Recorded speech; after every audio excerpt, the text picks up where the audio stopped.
Jai Gurudev. Today's knowledge sheet is number 8, Habits and Vows, from the book An Intimate Note to the Sincere Seeker by Gurudev Shri Shri Ravishankar जी।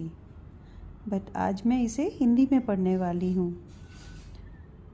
आदतें और संकल्प, habits and वाउज। वासना मन में पड़े संस्कार या छाप से कैसे मुक्त हुआ जाए, यह प्रश्न उन सभी के लिए है जो अपनी आदतें तोड़ना चाहते हैं। आप आदतों से मुक्त होना चाहते हैं। क्यों? इसलिए क्योंकि वे आपको कष्ट देती हैं और आपको सीमित कर देती हैं।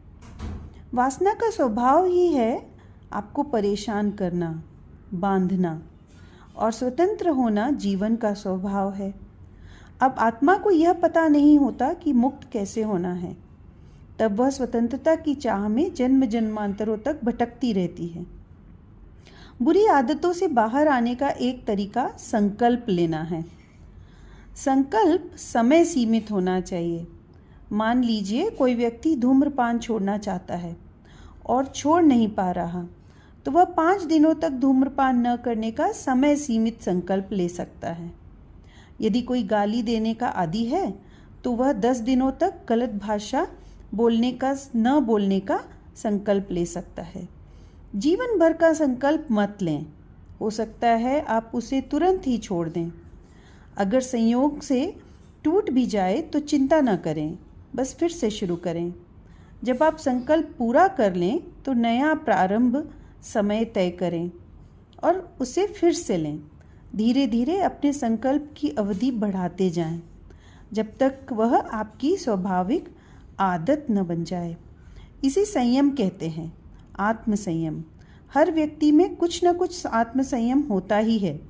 जब मन फिर से अपनी पुरानी आदतों में लौट आता है तो आप हतोत्साहित हो सकते हैं, स्वयं को दोष दे सकते हैं और यह महसूस कर सकते हैं कि आपने कोई प्रगति नहीं की। दूसरी संभावना यह है कि आप इसे संयम का अभ्यास करने का अवसर मानें और इसमें आनंद अनुभव करें। बुरी आदतें आपको खिलने नहीं देती और आपकी जीवन ऊर्जा को नष्ट कर देती हैं।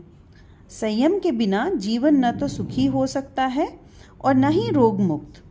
उदाहरण के लिए, आप जानते हैं कि आपको अधिक भोजन नहीं करना चाहिए।